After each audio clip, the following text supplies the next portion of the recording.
और सर्च करो सूफी अब्दुल रशीद। ये अफ्रीका के कारी हैं, क्या नाम है? सूफी अब्दुल रशीद। बिल्कुल अफ्रीकन कैसे होते? गोरे तो नहीं, काले ही होते हैं।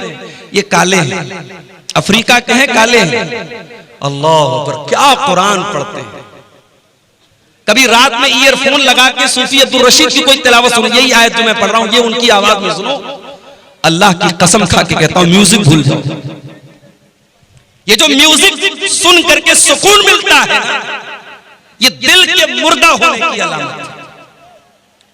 ये इस बात की निशानी, ये संकेत है कि तुम्हारा दिल मुर्दा हो चुका है, तुम्हारे दिल में कुरान की मोहब्बत खत्म हो चुकी है। तुम्हें म्यूजिक से सुकून मिलता है। अल्लाह कुरान में कहता है, ला बिज़िक्रिल्लाहि तत्मइन्नुल कुलूब।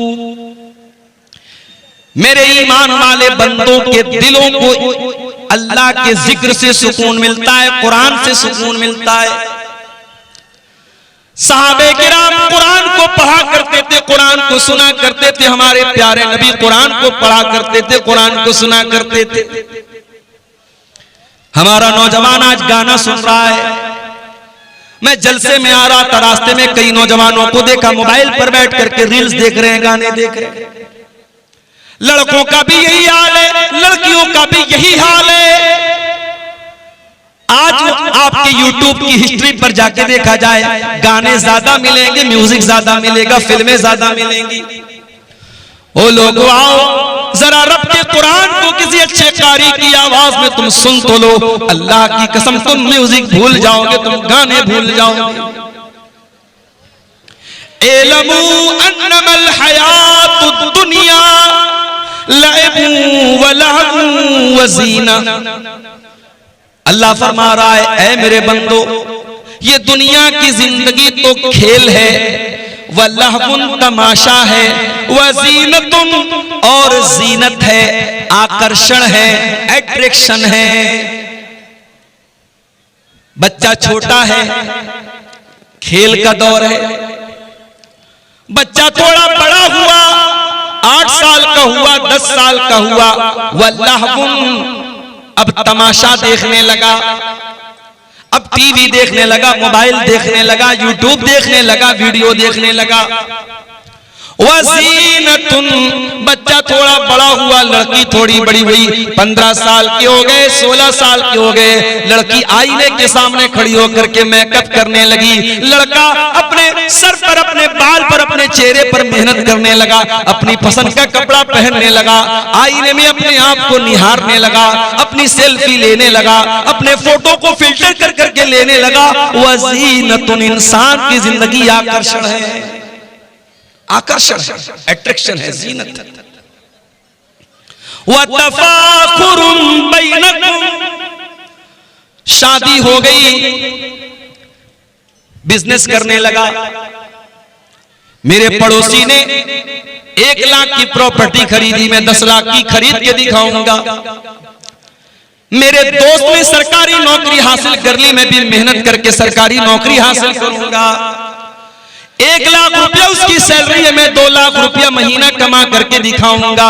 व तफाखुरुम बैनकुम, मेरे बंदो सिर्फ वो दौर तुम्हारी जिंदगी में आता है, तुम एक दूसरे के ऊपर फख्र करते हो, एक दूसरे के ऊपर गुरूर करते हो, घमंड करते हो, एक दूसरे से अपने आप को बड़ा समझते हो।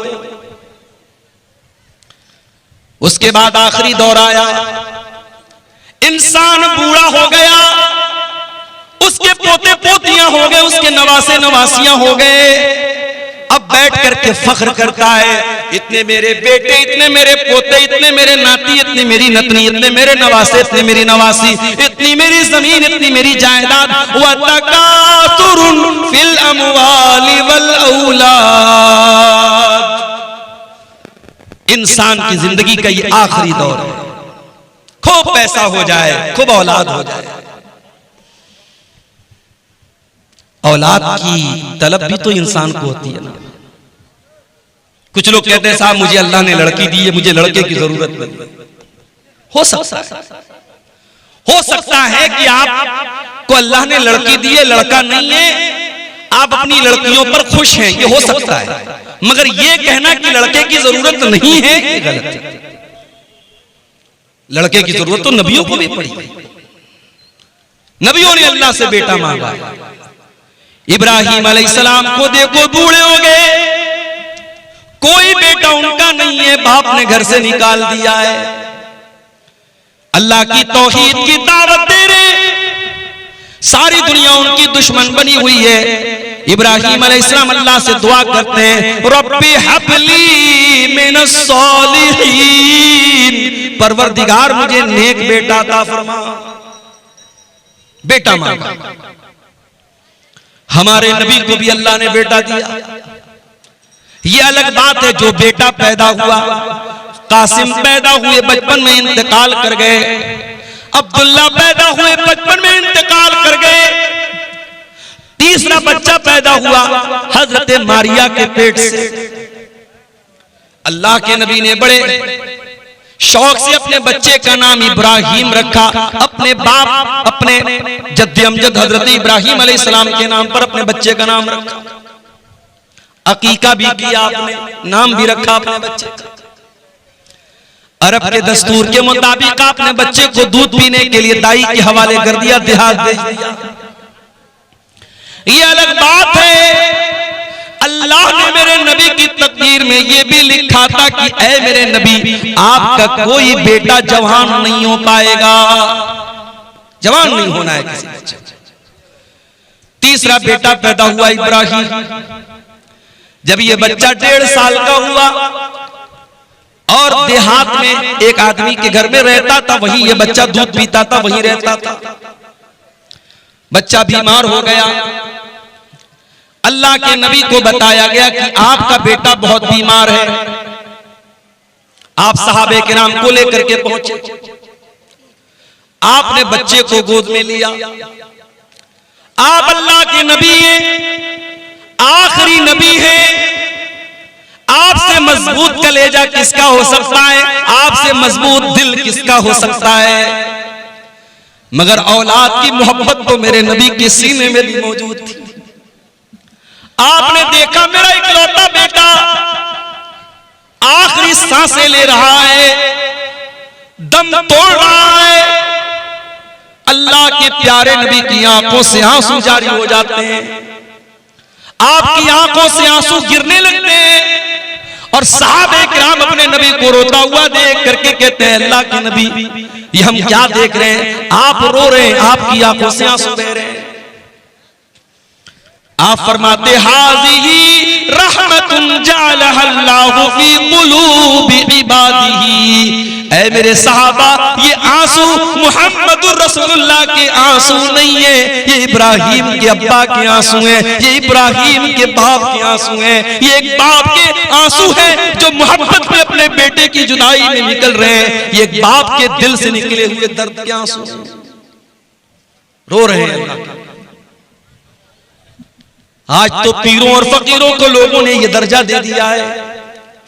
पीर साहब को इतना पावर है कि एक आदमी तकरीर में बयान कर रहा है, वीडियो मौजूद है फेसबुक के ऊपर, आप जाके देख सकते हैं कि शेख अब्दुल कादिर जिलानी का मुरीद था। कब्र में पहुंचा मरने के बाद, मुनकर नकीर आए सवाल पूछने के लिए। जैसे ही सवाल पूछा, शेख अब्दुल कादिर जिलानी के मुरीद ने कहा, तुम्हें मालूम नहीं मैं किसका मुरीद हूं?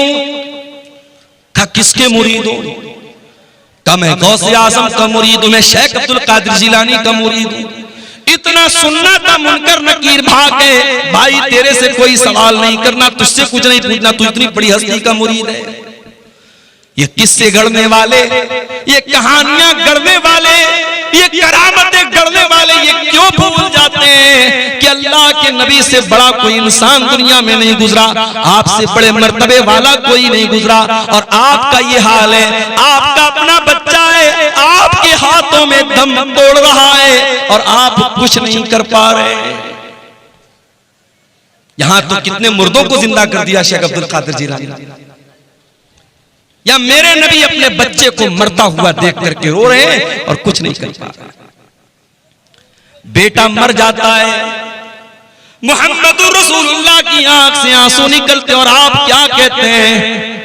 ओ लोगो, ओ मेरी प्यारी माँ बहनों, जब तुम्हारे किसी बच्चे का अल्लाह न करे कभी अगर इंतकाल हो जाए, तुम्हारा कोई अजीज अगर मर जाए, कोई रिश्तेदार अगर मर जाए, कोई करीबी अगर मर जाए और तुम्हें रोने का दिल चाहे, तुम्हारी आंखों से आंसू निकले, तुम्हें अपनी जबान से कोई लफ्ज निकालने का दिल चाहे, तो जरा अपने नबी का ये नमूना भी देख लेना।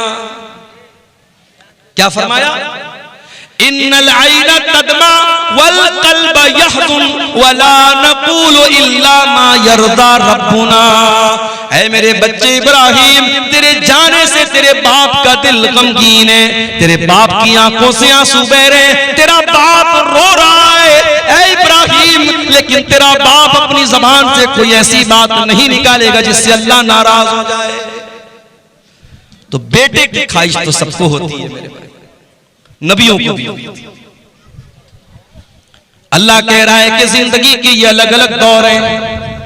एक खेल का दौर था, एक तमाशे का दौर था, एक अट्रैक्शन का दौर था, एक खूब पैसा कमाने का दौर था, एक एक दूसरे पर फख्र करने का दौर था, और फिर एक आखिरी दौर आया कि ढेर सारे बच्चे हो गए, बड़ा खानदान हो गया, बड़ी प्रॉपर्टी बना ली, बड़ी जमीन बना ली। अब जरा गौर से सुनना समरिया वालों, अब अल्लाह ताला दुनिया की एक मिसाल बयान कर रहा है। कमसल गैसिन आजबल कुफ्फार नबातुहु। मेरे बंदो, दुनिया की मिसाल अल्लाह बयान कर रहा है जैसे बारिश होती है। जब बारिश होती है तो सबसे ज्यादा कौन खुश होता है? किसान खुश होता है। किसान खुश होता है। बारिश ना हो किसान खुदकुशी कर लेता है, और बारिश सही समय से हो जाए किसान खुश हो जाता है।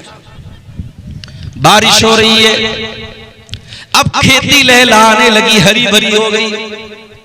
अल्लाह फरमाता है मेरे बंदों, मैं दुनिया की मिसाल दे रहा हूं। बारिश हुई, खेती हरी भरी हो गई। तुम यही जो तुमने धान का खेत लगाया, तुमने मकई का खेत लगाया, तुमने गेहूं का खेत लगाया, एक टाइम ऐसा आया ये हरी भरी जो खेती थी ये पीली हो गई, पक गई, तैयार हो गई। गेहूं तैयार हो गया, धान तैयार हो गया, मकई तैयार हो गई। तुम यही जो फतराहु मुस्फर्रा, कल तक जो पौधे हरे हरे थे आज पीले पीले हो गए, आज पक करके तैयार हो गए। सुम्मा यकूनु हुतामा। पीछे कौन लोग बात कर रहे हैं? एकदम उनको हटाओ यहां से। इतनी तमीज नहीं, स्टेज के पास माइक के पास बैठ के बात कर रहे हैं। सुम्मा यकूनु हुतामा, फिर ये खेती जब पक करके तैयार हो गई, उसको काट दिया गया। कोई खेती अपने खेत में कट करके उसको छोड़ा नहीं जाता, काट दिया जाता है जब तैयार हो जाती है। अभी मेरे पास जयनगरा कोई जगह है, जयनगर या जयनगरा इसी कटिहार में, वहां के लोग मेरे पास आए, नवंबर में टाइम मांग रहे थे।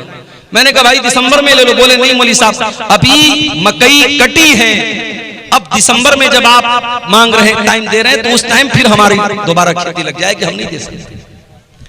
खेती का समय होता है। मैं किसान नहीं हूं, मैं खेती नहीं करता हूं, लेकिन खेती करने वालों के साथ रहते हुए इतना जान कि खेती करने का एक टाइम है, खेती काटने का एक टाइम है। खेती तैयार तो फिर उसको कोई रोकता नहीं, खेती को काट दिया जाता है। अल्लाह फरमाता है सुम्मा यकूनु हुतामा, फिर खेती को काट लिया जाता है। ऐ मेरे बंदो, तुम्हारी दुनिया की जिंदगी भी ऐसी ही है। तुम्हारी जवानी जब होती है तुम हरे भरे होते हो, फिर बुढ़ापा आता है, 40 साल के हो गए, 50 साल के हो गए, अब तुम पक चुके हो, पीले पड़ चुके हो।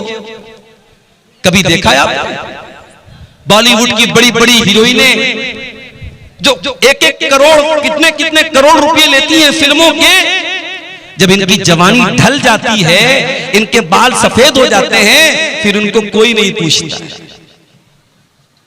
उम्र खत्म हो गई, अट्रैक्शन खत्म, सौंदर्य खत्म, ब्यूटी खत्म। इंसान जब बूढ़ा होने लगता है उसके जिस्म की फिटनेस खत्म होने लगती है। कोई लाखों में हजारों में कोई एक होता है जो बहुत ज्यादा कसरत करता हो, बहुत ज्यादा जिम जाता हो, बहुत ज्यादा अपनी ग़िज़ा पे ध्यान देता हो, तो वो भी 50 साल तक 55 साल तक अपने आप को मेंटेन रखे।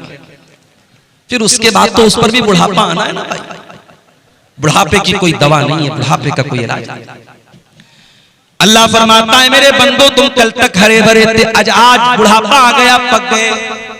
सुम्मा यकूनु हुतामा, और जिस तरीके से खेती जब पक जाए तो खेती को काट लिया जाता है, ऐ मेरे बंदो एक दिन ऐसा आएगा मौत का फरिश्ता आएगा और तुम्हें काट डालेगा, तुम्हें खत्म कर देगा।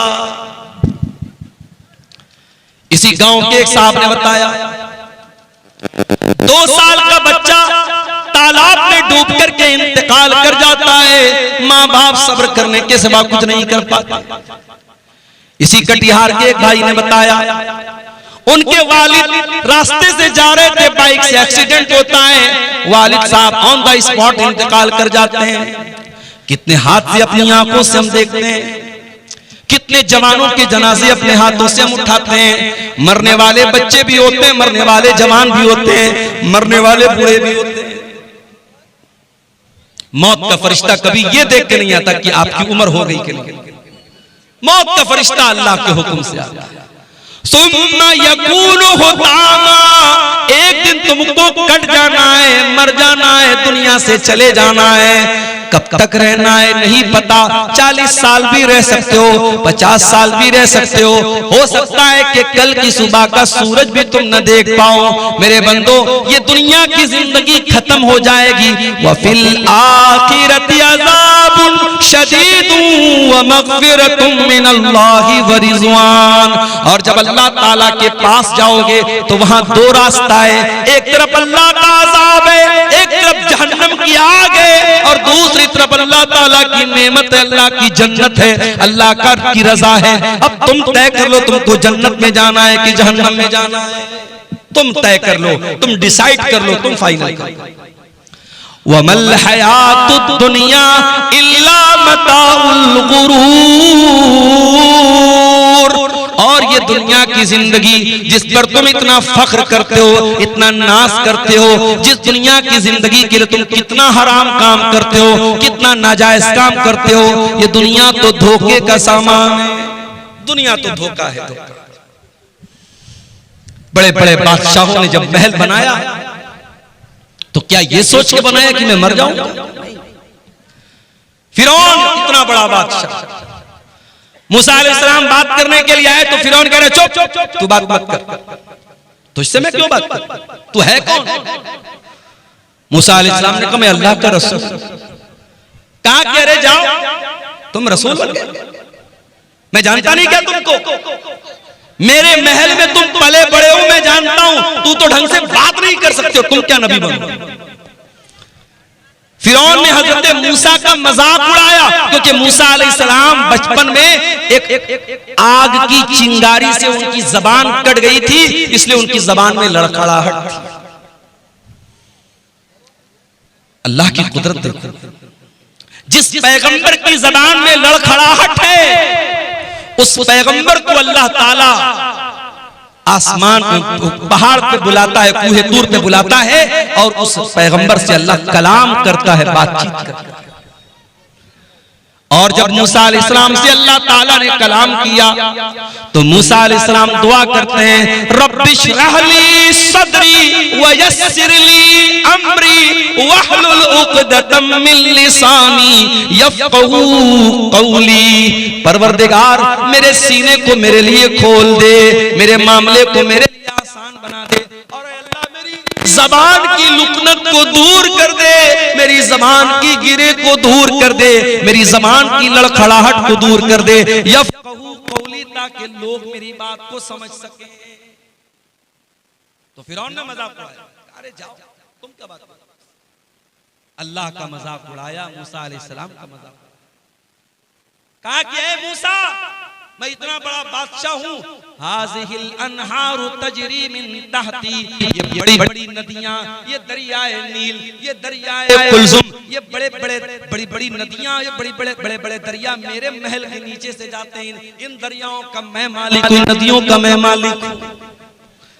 अल्लाह ने कहा अच्छा, तो तुझे अपनी ताकत पे बड़ा नाज है, अपनी बादशाहत पे बड़ा नाज है, अपनी नदियों पे बड़ा नाज है, आ मैं तुझे तेरा अंजाम चखाता हूं। मूसा अलैहिस्सलाम जाने लगे, पीछे फिरौन पीछा कर रहा है। मूसा अलैहिस्सलाम ईमान वाले लोगों को लेकर के जा रहे हैं, सामने दरिया आ जाता है। मूसा अलैहिस्सलाम के साथी कहते हैं इन्ना लमुदरकून, ऐ मूसा अब तो हम अरेस्ट हो जाएंगे, गिरफ्तार हो जाएंगे, पकड़ लिए जाएंगे। सामने पानी है और पीछे फिरौन का लश्कर है। अभी हालात आप देख रहे हैं मुल्क क्या हो रहा है।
मजलूमों के बच्चों और औरतों पर जुल्म किया जा रहा था।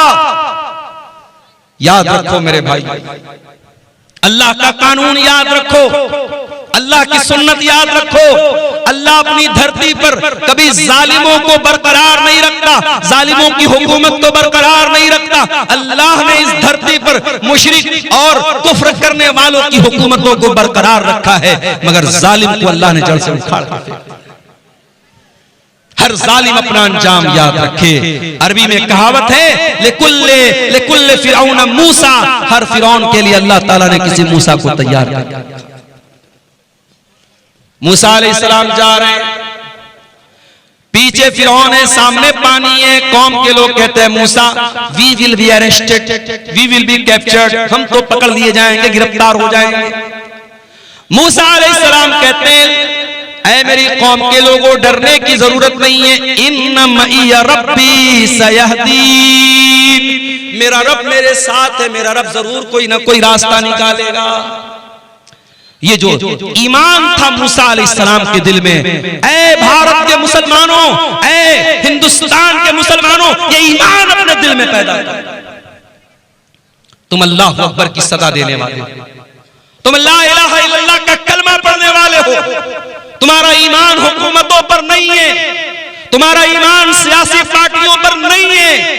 इन सियासी पार्टियों ने कल भी इस्तेमाल किया था, आज भी तुम्हें इस्तेमाल कर रहे हैं और आइंदा भी करते रहेंगे। तुम ईमान लाए हो रब्बे वाहिद की जात पर, उस अल्लाह की जात पर अपने ईमान को मजबूत करो, उस अल्लाह से अपने ताल्लुक को जोड़ दो। मूसा अलैहिस्सलाम ने कहा मेरा रब मेरे साथ है, वो जरूर कोई ना कोई रास्ता निकालेगा।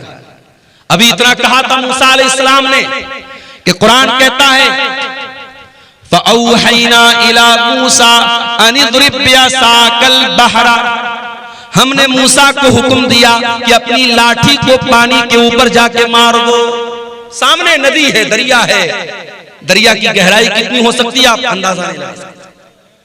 दरियाए कुलसुम बहुत बड़ी नदी है, वो नदी सामने थी। हजरत मूसा गए और लाठी को जाकर के पानी पर मारा। जैसे ही लाठी को पानी पर मारा है, अभी मैं मुंबई गया था एक हफ्ता पहले, मुंबई में एक ब्रिज है, उसको अटल सेतु बोलते हैं। अटल सेतु 22 किलोमीटर का ब्रिज समंदर के अंदर बना है। अल्लाह, 1-2 किलोमीटर नहीं, 22 किलोमीटर 22 किलोमीटर का ब्रिज कहां बना है? समंदर के अंदर बना है।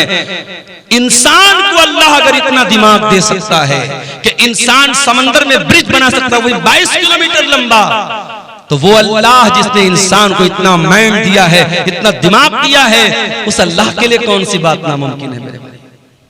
मूसा अलैहिस्सलाम ने लाठी को मारा, न कोई इंजीनियर आया, न कोई नक्शा बना, न कोई पिलर खड़ा हुआ, बीच में रास्ता बन गया। पानी, एक तरफ का पानी इधर रुक गया, एक तरफ का पानी उधर रुक गया और बीच में रास्ता बन गया। अब मूसा अलैहिस्सलाम अपने साथियों को लेकर चल पड़े।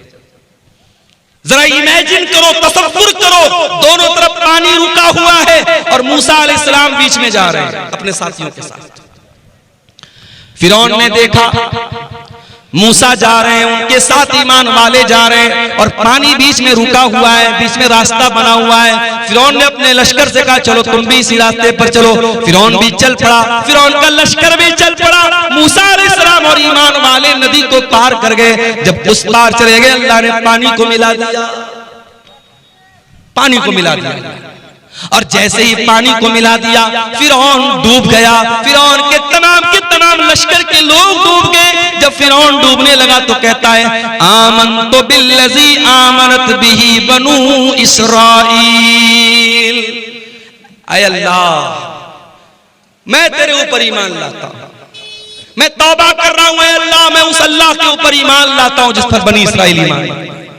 अल्लाह ने फरमाया आल आना वक़द असैता मिन क़ब्लु। ऐ फिरौन, सारी जिंदगी तू गुनाह करता रहा, सारी जिंदगी ईमान वालों को सताता रहा, सारी जिंदगी मूसा अलैहिस्सलाम को सताता रहा। आज जब मौत को सामने देखा तो ईमान ला रहा है। ऐ फिरौन, आज तेरा ईमान एक्सेप्ट नहीं किया जाएगा।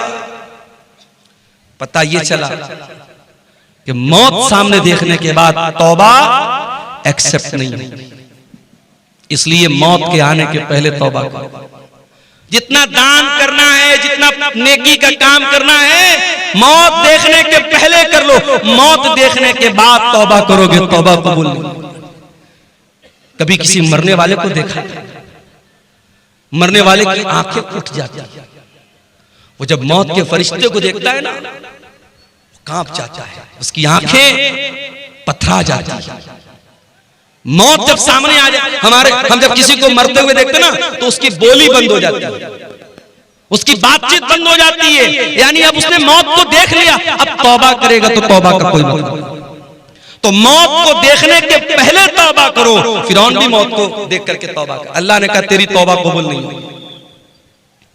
इतने बड़े बड़े महल फिरौन ने बनाए थे, कितने बड़े बड़े बागात थे, कितने बड़े बड़े महल थे, नदियां थी, नहरें थी, तालाब थे, स्विमिंग पूल थे।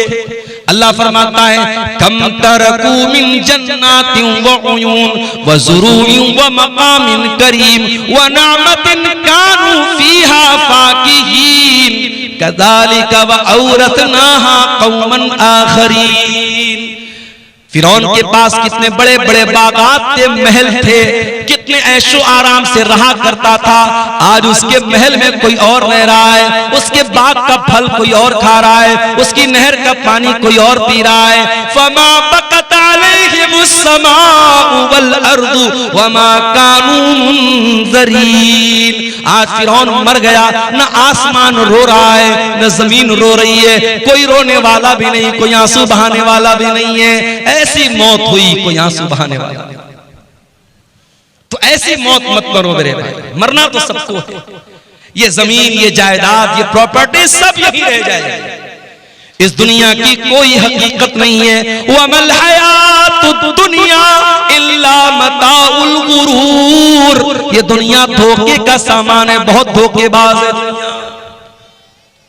इंसान गुनाह करता है, उसे लज्जत मिलती है, उसे मजा आता है। मोबाइल पर गंदा वीडियो देखा, मजा आया। किसी लड़की को छेड़ दिया, मजा आया। शराब के 2-4 पैग लगा लिए, मजा आया। जिना कर लिया, मजा आया।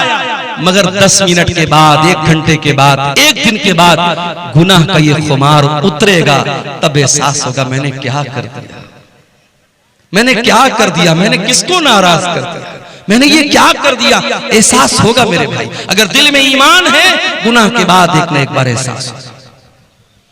गुनाह के अंदर लज्जत है, गुनाह के अंदर मजा है, मगर गुनाह इंसान को बर्बाद कर देता है। इस दुनिया के चक्कर में पड़ के तुम गुनाह कर रहे हो, दुनिया की औरतों के चक्कर में पड़ के जवानी बर्बाद कर रहे हो। अरे चक्कर में पड़ना है तो जरा जन्नत की औरतों के चक्कर में पड़ो। अगर तैयारी करना है तो जन्नत की नेमतों के लिए करो। दुनिया की औरतों के साथ, दुनिया की लड़की। अभी मैं पटना गया था, एक सफर था मेरा, हमारे एक दोस्त थे साथ में। पटना की मार्केट में मैंने देखा एक नकाब पोश लड़की, बुर्का वाली लड़की, गैर मुस्लिम लड़के के साथ टहल रही। हमारे एक साथी थे बनारस के, मैंने कहा देखो भाई ये क्या हो रहा है। बोले मौलाना कोई हैरत की बात नहीं है।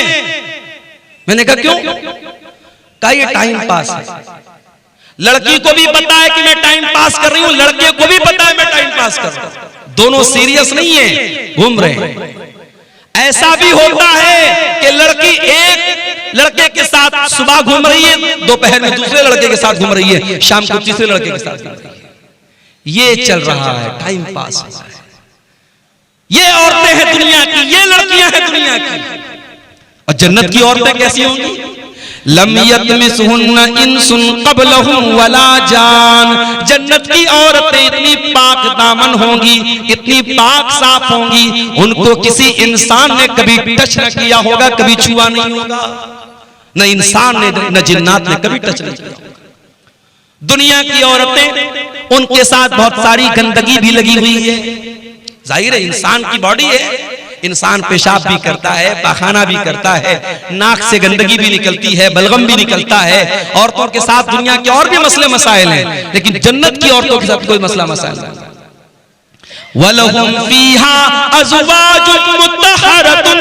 दुनिया की औरतों के साथ तो बहुत सारे मसाइल और गंदगियां हैं, लेकिन जन्नत की औरतें बिल्कुल पाक और साफ होंगी। अब्दुल्लाह इब्न अब्बास इस आयत की तफसीर में कहते हैं ला यहिज़ना, जन्नत की औरतों को पीरियड नहीं आएगा। वला युहदिसना, उनको पेशाब व पाखाना की हाजत न होगी। वला यतनखमना, उनको थूक और बलगम की गंदगी नहीं होगी, पाक और साफ औरत। दुनिया में जो औरत दुपट्टा ओढ़ती है, ओढ़नी ओढ़ती है, पर्दा करती है, समझ जाओ कि वो जन्नती औरत है, इसलिए कि जन्नत की औरत के सर पर भी दुपट्टा होगा। अल्लाह के नबी फरमाते हैं, बुखारी और मुस्लिम की रिवायत है, लवी तलात इला दुनिया, अगर जन्नत की औरत दुनिया में एक मर्तबा झांक दे, एक नजर डाल दे, मलात मा बैनहुमा रिहा, उसकी खुशबू से जमीन व आसमान भर जाए। इतनी बेहतरीन खुशबू जन्नत की औरत सिर्फ एक नजर झांक दे दुनिया में, उसके परफ्यूम से, उसके फ्रेग्रेंस से, उसकी खुशबू से, उसके सेंट से दुनिया भर जाएगी। वला नसीफुहा अला रासिहा खैरुम मिनद दुनिया व मा फीहा। और जन्नत की औरत के सर पर जो दुपट्टा होगा, अल्लाह ने जन्नत की औरत के सूट का जिक्र नहीं किया, उसके गाउन का जिक्र नहीं किया, उसके फ्रॉक का जिक्र नहीं किया। अल्लाह के नबी कह रहे जन्नत की औरत के सर पर जो दुपट्टा होगा, वो दुपट्टा भी दुनिया और दुनिया की तमाम दौलत से बेहतर। आज मैं मंगल बाजार में कुछ मार्केटिंग करने गया, तो हम लोग तो बनारस के लोग हैं ना, बनारस में कपड़ा बनता है, तो हम लोग कपड़े को हाथ लगा के समझ जाते हैं कपड़ा की क्वालिटी। जो बनारस के अंसारी लोग हैं जिनको जुलाहा कहते हैं, तो वो कपड़े का कारोबार ही करते, तो उनको मालूम है कि कपड़े की क्वालिटी क्या है। एक मर्तबा अल्लाह के नबी के पास रेशम का कपड़ा है। रेशम का कपड़ा उस जमाने में भी बड़ा कीमती माना जाता था, आज भी बहुत कीमती माना जाता है। बनारस में आप जाएंगे साड़ी की मार्केट में, 500 रुपए की साड़ी भी है, 50,000 रुपए की भी साड़ी। 50,000 की साड़ी में क्या स्पेशल है? उसमें प्योर रेशम है, प्योर सिल्क है, और उसमें ओरिजिनल सोने की जरी है, तो उसकी कीमत 50,000 रुपया भी है। बड़ी बड़ी बॉलीवुड की जो हीरोइन होती है, उनका जो लहंगा होता है, जो साड़ी होती है, बनारस से तैयार होती है। तो अल्लाह के रसूल सल्लल्लाहु अलैहि वसल्लम के पास रेशम का कोई कपड़ा आया। अब सहाबे किराम अरब के रहने वाले थे, रेशम वहां नहीं बनता था, रेशम का कपड़ा नहीं मिलता था।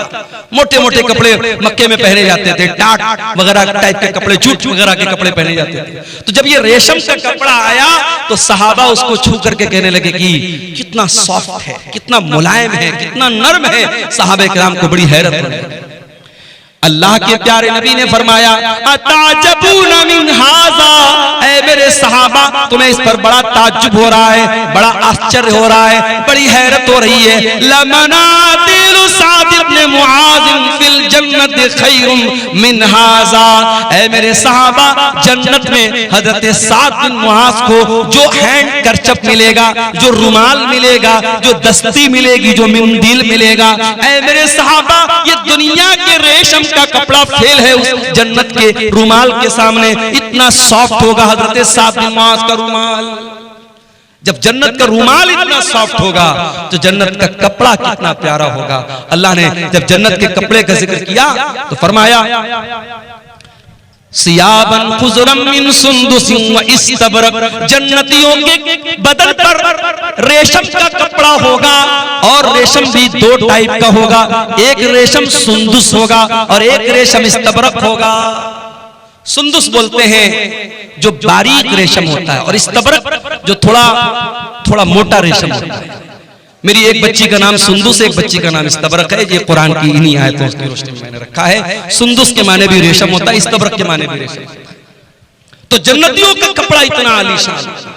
तुम दुनिया के कपड़े पर मर रही हो मेरी बहनों, तुम अपनी अलमारी पे कपड़े निहार रही हो, अपने वार्डरोब में कपड़े निहार रही हो और अपने मेकअप आइटम को देख रही हो, अपनी ज्वेलरी बॉक्स को देख रही हो। आओ जरा जन्नत की ज्वेलरी तैयार करो, जरा जन्नत के कपड़े तैयार करो, जरा जन्नत के लिए अपने आप को तैयार।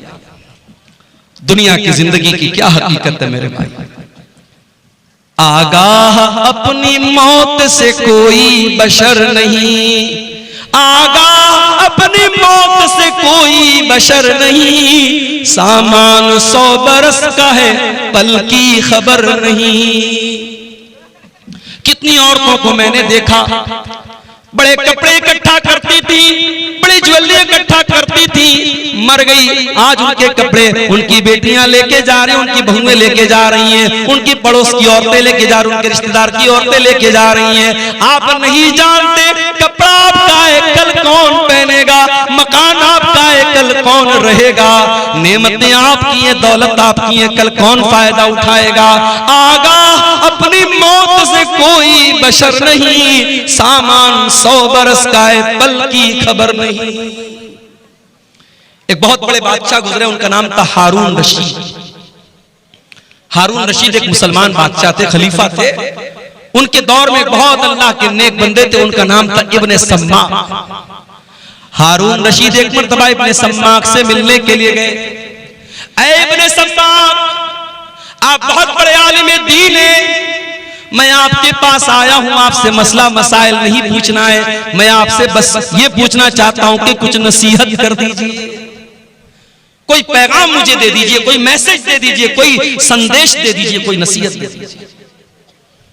इब्ने सम्माक ने कहा अमीरुल मोमिनीन, सपोज कर लीजिए, तसव्वुर कर लीजिए कि आप एक सहरा में जा रहे हैं, एक रेगिस्तान में जा रहे हैं, खाना खत्म हो गया, पानी खत्म हो गया, आपको बड़ी जोर की प्यास लग गई और दूर दूर तक पानी नहीं मिल रहा है।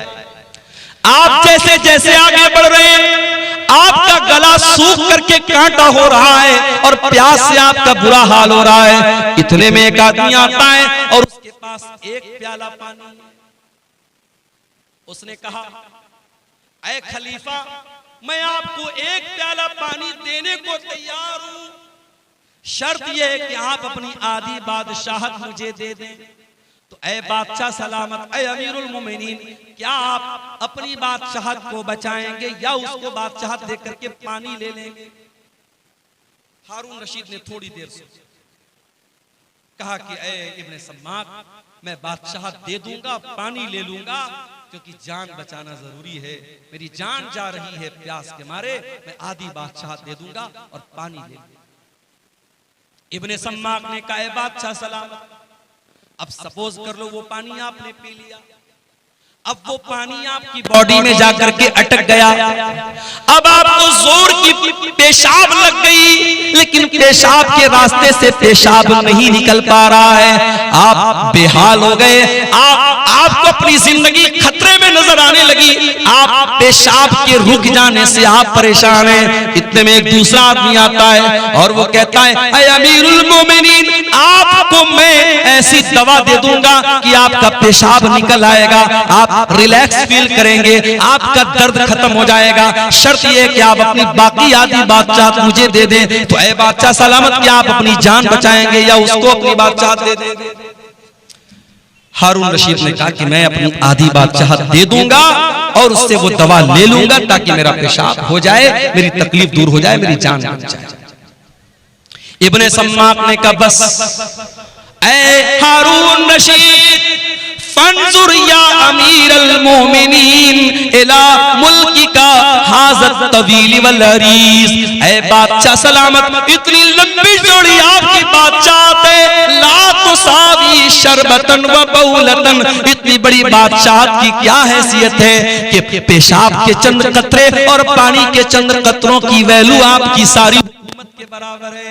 ऐ बादशाह सलामत, कभी इस हुकूमत पर नाज न करना, कभी गुरूर न करना।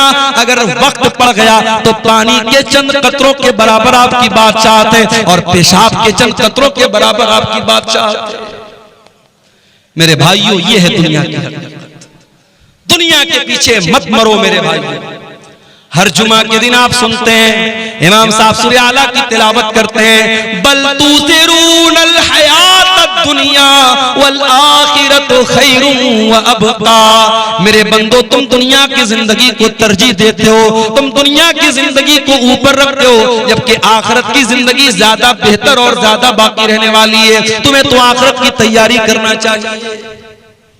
अब सवाल पैदा होता है कि क्या हम दुनिया में ना रहें, दुनिया का हक अदा न करें, बीवी का हक अदा न करें, बच्चों का हक अदा न करें? नहीं, ये इस्लाम की तालीम नहीं। हमें दुनिया में रहना है, हमें बीवी का हक भी अदा करना है, हमें बच्चों का हक भी अदा करना है, हमें माँ बाप का हक भी अदा करना है, लेकिन हमें दिल नहीं लगाना है दुनिया से। जगह जी लगाने की दुनिया नहीं है, ये इबरत की जा है, तमाशा नहीं है। दिल लगाओ तो जन्नत से लगाओ, दिल लगाओ तो आखिरत से लगाओ। दुनिया दिल लगाने का ठिकाना नहीं है। दुनिया में कैसे रहना है? अल्लाह के प्यारे नबी अब्दुल्लाह इब्न उमर का कंधा पकड़ करके कहते हैं, कुन फिद दुनिया कअन्नका गरीब। ऐ अब्दुल्ला, दुनिया में ऐसे जिंदगी गुजारो जैसे परदेसी जिंदगी गुजारता है। बिहार के बहुत सारे लोग बंबई में रहते हैं, बंबई में दंगा हो जाता है, फसाद हो जाता है, तो बंबई में जो बिहार का रहने वाला, यूपी का रहने वाला, बंगाल का रहने वाला आदमी है, वो डर जाता है कि यार मेरा तो यहाँ कोई नहीं है, ये तो परदेश है, मेरा गांव नहीं है, मेरा इलाका नहीं है, मेरा क्या होगा? वो रहता है बंबई में, कमाता है बंबई में, खाता है बंबई में, मगर उसे अपना असल वतन याद रहता है। वो कटिहार के फला गांव का रहने वाला है, वो गांव से याद रहता है। अल्लाह के नबी फरमाते हैं, तुम दुनिया में इस तरीके से जिंदगी गुजारो जैसे कोई अजनबी, कोई परदेसी जिंदगी गुजारता है। औ आबिरु सबील, या ऐसे जिंदगी गुजारो जैसे कोई मुसाफिर जिंदगी गुजारता है। मुझे कल कटिहार से निकलना है, इंटरसिटी पकड़ना है, इंटरसिटी पटना जा रही है, रास्ते में बेगूसराय भी आ रहा है, रास्ते में मानसी भी आ रहा है, रास्ते में महेश खुंड भी आ रहा है, रास्ते में बरौनी भी आ रहा है। मुझे भूख लगेगी, मैं उतर करके चिप्स ले लूंगा, मैं बिस्किट ले लूंगा, मैं नमकीन ले लूंगा, मगर मुझे मालूम है मुझे पटना तक जाना है, मेरी मंजिल पटना है, मेरी मंजिल बनारस है। मैं जा करके ठहरूंगा अपनी मंजिल पर, मैं जा करके रुकूंगा अपनी मंजिल पर। मैं बीच के स्टेशनों से फायदा तो उठा सकता हूं, मगर मेरा टारगेट मेरी मंजिल होगी, मेरा मकसद मेरी मंजिल होगी। अल्लाह के नबी कह रहे हैं, दुनिया में ऐसे जिंदगी गुजारो जैसे मुसाफिर जिंदगी गुजारता है। और सहाबे किराम हमारी तरह रात में 2-2, 3-3 बजे तक तकरीर नहीं सुनते। नबी ने इतनी हदीस बयान की, अब्दुल्लाह इब्न उमर ने सुन लिया। अब अब्दुल्लाह इब्न उमर खुद कहते हैं, ओ लोगो कान खोल करके सुन लो, इज़ा अस्बहत फला तंतज़िरिल मसा, जब सुबह हो जाए तो शाम का वेट न करो, शाम की प्रतीक्षा न करो, शाम का इंतजार न करो, शाम हो जाए तो सुबह का इंतजार न करो। ओ मेरी प्यारी माओ बहनों, ओ मेरे प्यारे नौजवान साथियों, जाओ जरा बिस्तर पे सोने के पहले ये हदीस याद कर लेना, ये सोच करके बिस्तर पे जाना, आय अल्लाह अगर आज की रात मेरी जिंदगी की आखिरी रात हो गई, आय अल्लाह सारे अमाल तो गुनाहों से भरे हैं, सारा रजिस्टर तो गुनाहों से भरा है, आय अल्लाह अगर इसी हाल में तेरे पास चला गया, आय अल्लाह तो इसी हाल में तेरे पास में चली गई, आय अल्लाह मेरा क्या बनेगा, मेरा क्या हाल बनेगा। मेरे प्यारे साथियों, जब रात में बिस्तर पे सोने जाया करो तो ये एक बार सोच लिया करो। अल्लाह के हजरत अब्दुल्लाह इब्न उमर कहते हैं, जब शाम हो जाए तो सुबह का इंतजार मत किया करो, और सुबह हो जाए तो शाम का इंतजार मत किया करो। और आगे फरमाते हैं, वखुज़ मिन सिहतिका लिमरदिका, और जब तुम्हारी तंदुरुस्ती मौजूद है तो तुम बीमारी के दिन की तैयारी कर लो और अपनी जिंदगी में मौत की तैयारी कर लो। मौत की तैयारी कर रहे हैं। माशाअल्लाह कटिहार बड़ी तरक्की पर है। मैं आज मार्केट में गया, हमारे कुछ दोस्त लोग भी साथ में थे।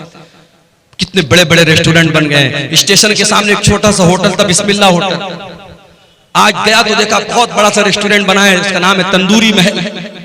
बड़े बड़े होटल खुल रहे हैं कटिहार। अभी हैदराबाद में गया था, एक दो महीना पहले मेरा सफर था। कुछ साथियों के साथ रात में निकला, मेरा ख्याल है कि रात के 12 या 1 बज रहे थे। दोस्तों ने कहा चलिए मौलाना आपको चाय पिलाते। मैंने कहा यार 12-1 बज रहा है, चाय मिलेगी? बोले चलिए आप हैदराबाद में। हैदराबाद में चाय की एक बहुत बड़ी दुकान है, नाम नोट कर लो, कभी जाना तो चाय पी लेना, नीलोफर होटल। नीलोफर नाम है, लड़की का नाम नहीं बता रहा, होटल का नाम बता रहा, नीलोफर। रात के 1 बजे में गया साथियों के साथ। मैं सोचा यार रात का 1 बजा है, 2-4 लोग वहां होंगे। गया तो वो भीड़ है, रश है, मर्दों का, औरतों का, लड़कों का, लड़कियों का, मुसलमानों का इलाका है, मुस्लिम मेजॉरिटी इलाका है और रश भरा पड़ा है। तो अब हैदराबाद शहर है भाई, खाने पीने का शहर है। अब कटिहार में भी वो चीजें आ रही, पूर्णिया में भी वो चीजें आ रही। तरक्की पर है जमाना, जमाना तरक्की पर तो है मेरे प्यारे साथी। लेकिन ये बात याद रखो, तरक्की का मतलब ये नहीं है कि आप अपने अल्लाह को भूल जाएं। 4 पैसे आ गए, स्टैंडर्ड बन गए, घर में स्टैंडर्ड बना गया, इसका मतलब ये नहीं कि आपके घर की औरतें पर्दा करना बंद कर दें। स्टैंडर्ड बन गए तो कुरान पढ़ना बंद कर दो, ऐसा नहीं है मेरे भाई। कब्र के अंदर यही कुरान आपके काम है। मैं नहीं मना करता तुम अपने बच्चों को मेडिकल की तालीम दो, मैं मना नहीं करता। अपनी बच्चियों को तुम आला तालीम दो, मैं मना नहीं करता। मगर वल्लाह मेरा कलेजा दुखता है जब कटिहार के बड़े बड़े कॉलेजों में मुसलमान लड़की चेहरा खोल करके बेपर्दगी के साथ अपने बॉयफ्रेंड के साथ, अपने बैचमेट के साथ, अपने क्लासमेट के साथ घूम रही है, पार्कों में घूम रही। तो तकलीफ होती है कि ये कौम तालीम हासिल कर रही है, इस कौम की लड़कियां तालीम हासिल कर रही हैं या बेहयाई कर रही हैं, बेपर्दगी कर रही हैं। हालात ये हैं, लड़की 8-9 साल की होती है, लड़का 10-12 साल का होता है। अभी लड़का बहुत छोटा है, लड़की बहुत छोटी है। अभी दुनिया की बहुत सारी बातें उनको मालूम भी नहीं है, मगर यूट्यूब ने उनको सिखा दिया है, फेसबुक ने उनको सिखा दिया है, इंस्टाग्राम ने उनको सिखा दिया है। 9-9 साल की लड़कियों के भी बॉयफ्रेंड मौजूद हैं, 10-12 साल के लड़कों की गर्लफ्रेंड मौजूद है। मैं इसी समाज की और इसी मुआशरे की हकीकत आपको बता रहा हूं। वल्लाह मेरे प्यारे नौजवान साथियों, मेरी बहनों, दुनिया की ये तालीम आप हासिल कीजिए, मगर अकबर इलाहाबादी का वो शेर मैं आपको सुनाता हूं। तुम शौक से कॉलेज में पढ़ो, चरख पे झूलो, जायज है गुब्बारों में उड़ो, चरख पे झूलो, बस एक सुखन बंद है आजिज कर है याद, अल्लाह को और अपनी हकीकत को न। आप कितने बड़े कॉलेज में भी पढ़ लीजिए, लेकिन आपको ये नहीं भूलना है कि आप मुसलमान हैं। अल्लाह की कसम, कर्नाटक की वो लड़की जो नकाब में स्कूल जा रही थी, कॉलेज जा रही थी, और दंगाइयों ने और फसादियों ने उसको देख करके नारा लगाया था, और उस लड़की ने जिसका नाम मुस्कान था, उसने नारे तकबीर की सदा बुलंद की थी, अल्लाह अकबर कहा था। सारी दुनिया के मुसलमानों ने उस लड़की पर फख्र किया था। और आज भी बड़े बड़े कॉलेजों में जो लड़की नकाब में रहती है, अपनी हया से समझौता नहीं करती, अपने पर्दे से समझौता नहीं करती, वो प्राइम मिनिस्टर से भी डिग्री लेने जाती है, वो नकाब में जाती है। ऐसी लड़कियों पर हमें फख्र है मेरे भाइयों, ऐसी बहनों पर हमें फख्र है। तालीम हासिल करो, मगर कुरान की भी तालीम हासिल करो। ये मदरसे, ये छोटे छोटे मदरसे आज सीमांचल में तरस रहे हैं। इनका इंफ्रास्ट्रक्चर देख लो। मैं कितने मदरसों में जाके देखा मैंने कि टीन का शेड लगा हुआ है और कच्ची जमीन है, बच्चे बेचारे उस पर पढ़ रहे। किशनगंज में एक मदरसे में मैं गया, बेहतरीन तालीम हो रही है, अच्छी पढ़ाई हो रही है, मगर इंफ्रास्ट्रक्चर नहीं है। ये बड़े बड़े नेता आते हैं हमारे यहाँ, इन मिनिस्टरों से, इन नेताओं से, इन एमपीज और एमएलए से कहो कि इन मदरसों को भी थोड़ा ध्यान दें। आज कितने मदरसे मेरे भाइयों, न उनके पास इंफ्रास्ट्रक्चर है, न उनके पास टीचरों को देने की ढंग की सैलरी है। बेचारे साल में एक जलसा करते हैं, और जलसे में भी जो लोग आते हैं तकरीर सुनते हैं, कितने लाख रुपए का जलसे पे खर्च हो जाता है, और आखिर में जो बचत होती है मदरसे वालों को बहुत थोड़ी सी बचत होती है। ये तकलीफ की बात है मेरे भाइयों, ये दर्द की बात है। इन मदरसों में पढ़ने वाले, कुरान पढ़ने वाले बच्चों को हकीर समझते हैं। वल्लाही इन्हें हकीर मत समझो। तुम डॉक्टर बन जाओ, तुम इंजीनियर बन जाओ, तुम IAS ऑफिसर बन जाओ, मुबारक हो तुम्हें। ये कुरान पढ़ने वाले, ये दुबले पतले बच्चे, ये पतली दाल पीने वाले बच्चे, ये बगैर छिला हुआ आलू खाने वाले बच्चे, ये जागीर का खाना अपनी इज्जत और खुददारी को कुचल कर घरों से ले जाके टिफिन लेकर खाना लाने वाले ये बच्चे, इन्हें हकीर मत समझो मेरे भाइयों। अल्लाह के नबी फरमाते हैं, खैरुकुम मन तअल्लमल कुरान व अल्लमहु, तुम में सबसे बेहतरीन इंसान वो है जो कुरान को सीखता है और कुरान को सिखाता है। कब्र में यही कुरान आपके काम आएगा। कब्र में मुनकर नकीर आएंगे, पूछेंगे मन रब्बू का, तेरा रब कौन है? तू कहेगा मैं इंटर पढ़ के आया हूं, मैं ग्रेजुएशन करके आया हूं, मैंने BCA किया, मैंने MCA किया, मैंने नीट निकाला, मैंने फला एग्जाम पास किया। फरिश्ता पूछेगा मन नबियों का, तेरे नबी कौन है? माँ दीनों का, तेरा दीन क्या है? अगर आपने दुनिया की सारी तालीम हासिल की है, अगर आपने रब का कुरान नहीं पढ़ा है, अगर आपने मोहम्मद रसूलुल्लाह की हदीसों को नहीं पढ़ा है, कुरान और सुन्नत को नहीं पढ़ा है, आप मुनकर नकीर के सवाल का जवाब नहीं दे पाएंगे। उस सवाल का जवाब अगर चाहिए तो कुरान पढ़ना पड़ेगा, हदीसों को पढ़ना पड़ेगा। मेरे भाइयों, आज का दौर तो बहुत अच्छा दौर है। आज ऑनलाइन भी आप दीन की तालीम हासिल कर सकते हैं। अपनी बहनों से कहना चाहूंगा जो कॉलेज में पढ़ती हैं, जो यूनिवर्सिटी में पढ़ती हैं, ऐ मेरी प्यारी बहनों, आज ऐसे कोर्स भी हो रहे हैं, ऑनलाइन कोर्स हो रहा है। लॉकडाउन में खुद मैंने कई कोर्स चलाए ऑनलाइन, और मुझे बड़े फख्र के साथ आज मैं दुबई तक मेरे स्टूडेंट मौजूद है। मेरे पास मैसेज आता है, मौलाना साहब मैं आपका स्टूडेंट हूँ। लड़कियों का, मेरी मुसलमान बहनों का भी कभी कभी फोन आता है। बड़ी खुशी होती है कि जब वो कहती हैं कि मैंने आपसे ऑनलाइन कोर्स तालीम हासिल की थी। आज मदरसे की चार दीवारी के अंदर बैठ करके दीन की तालीम अगर देना पॉसिबल है तो ऑनलाइन भी आप तालीम हासिल कर सकते हैं और तालीम दे सकते हैं। मेरे प्यारे साथियों, दुनिया का जितना इल्म हासिल करना है कर लो, मगर कब्र में जो काम आने वाला इल्म है वो आखिरत का इल्म है, वो कुरान और सुन्नत का इल्म है। और अल्लाह ताला कुरान में कहता है यालमून ज़ाहिरम मिनल हयातिद दुनिया। मेरे बहुत सारे बंदे ऐसे हैं जिनके पास दुनिया की तो बहुत नॉलेज है लेकिन आखिरत के मामले में गाफिल हैं। कहीं ऐसा ना हो मेरे भाइयों, दुनिया की डिग्रियां तो हमारे पास हो, दुनिया का इल्म तो हमारे पास हो, मगर आखिरत के मामले में हम जीरो हो, आखिरत की हमें कोई नॉलेज ना हो। इमाम हसन बसरी कहते हैं कि कुछ लोग इतने माहिर होते हैं, इतने काबिल होते हैं कि अपने उंगली के नाखून पे रख के बता देते हैं कि दीनार का वजन कितना है। इतने माहिर होते हैं, अपने दुनिया के मामले में इतने काबिल होते हैं, लेकिन 2 रकात नमाज पढ़ने का तरीका उनको नहीं। इसी कटिहार में मुझे याद है, नमाज पढ़ने के लिए बैठा, पीछे से एक आदमी आता है, उसको किसी ने बताया कि अब्दुल गफ्फार साहब नमाज पढ़ रहे, जाओ उनके साथ पढ़ लो। नमाज खत्म हो चुकी थी, मैं बाद में आया था, मैं अपनी अलग नमाज पढ़ रहा था। अब वो आदमी आया तो उसको ये भी पता नहीं कि दाएं खड़ा होना है कि बाएं, ये भी नहीं मालूम। कितने इलाकों में जाता हूं, मैं मुसाफिर हूं, जोहर की नमाज का टाइम है, मस्जिद के इमाम साहब ने कहा मौलाना साहब आप नमाज पढ़ा दीजिए। मैं कहता हूं भाई मैं मुसाफिर हूं, रहने दीजिए। नहीं मौलाना आप आए, आप पढ़ा दीजिए। मैं ऐलान भी कर देता हूं कि मैं मुसाफिर हूं, मैं 2 रकात पढ़ूंगा, आप लोग पूरी कर लीजिएगा। उसके बावजूद बहुत सारे लोग सलाम फेर देते हैं और फिर ताकने लगते हैं, और फिर उनको समझ में आता है बाकी लोग 2 रकात पढ़, तो वो भी जल्दी जल्दी उठ के पढ़ने लगते हैं।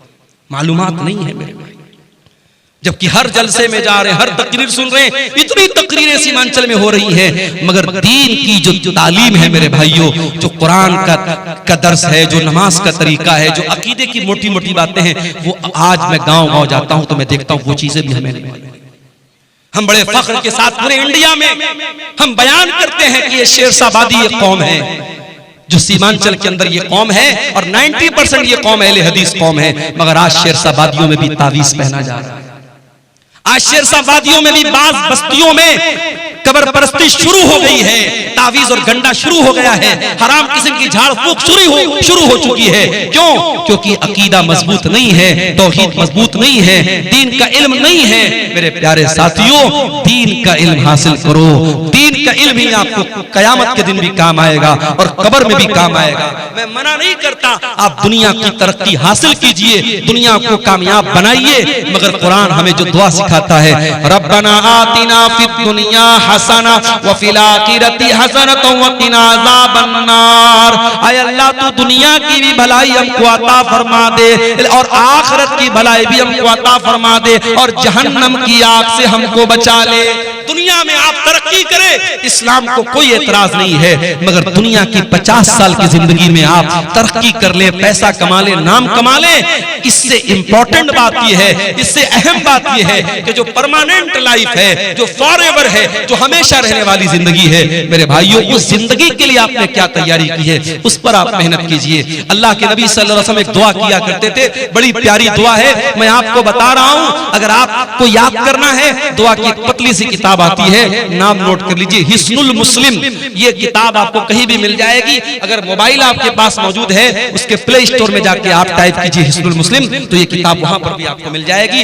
अल्लाह के नबी बड़ी प्यारी दुआ करते थे, अल्लाहुम्मा अस्लिह ली दीनी अल्लज़ी हुवा इस्मतु अमरी व अस्लिह ली आखिरती अल्लती व अस्लिह ली दुनियाया अल्लती फीहा माआशी। ऐ अल्लाह, मेरे दीन को सही कर दे, मेरे दीन की इस्लाह कर दे, क्योंकि दीन ही मेरे मामले की बुनियाद है। और अल्लाह, मेरी दुनिया को भी तू अच्छा कर दे, क्योंकि मुझे जिंदगी दुनिया में गुजारना है।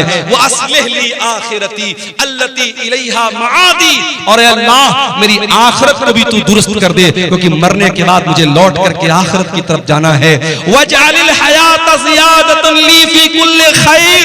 और अल्लाह, मेरी जिंदगी को ऐसा बना दे कि जिंदगी में हर आने वाला दिन पीछे वाले दिन से बेहतर हो, हर दिन कोई नया नेकी का काम करूं, कोई अच्छा काम करूं।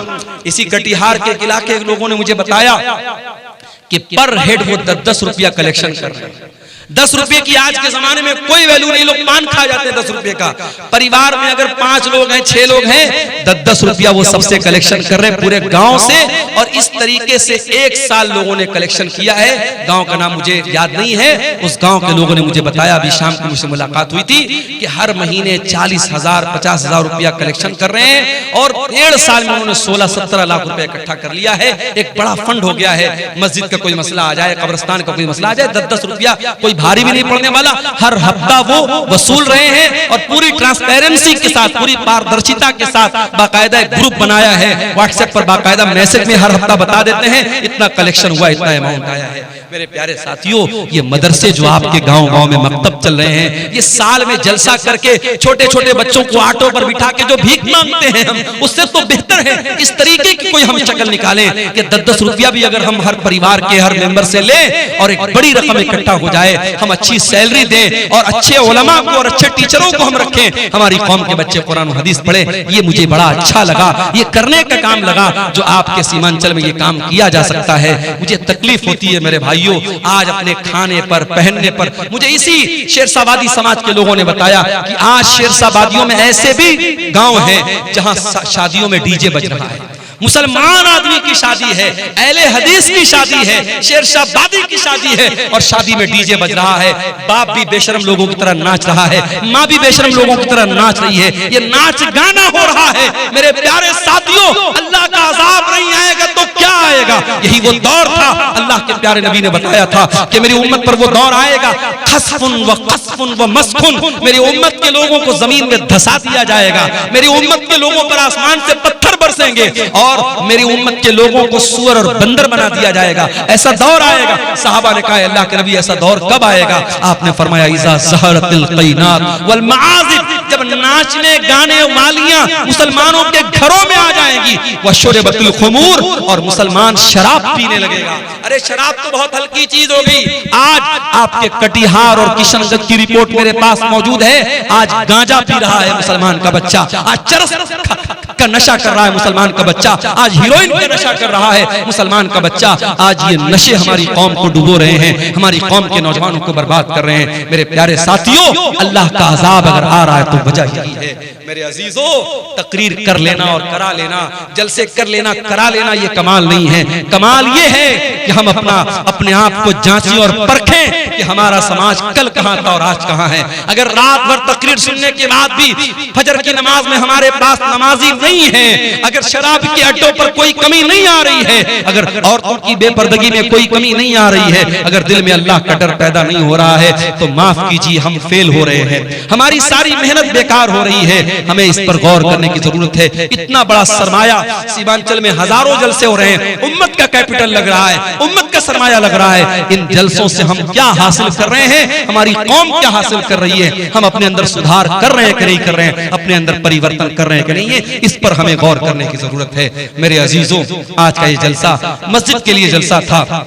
मुझसे पहले आपने उलमा की तकरीरें भी सुनी और जो चंदा करने वाले मौलवी थे उनके हाथों पर आपने चंदा दिया। जाते जाते भी मेरी गुजारिश है कि अल्लाह के घर में आप ताउन करके जाइएगा। हमारे यहाँ लोग LIC लेते हैं।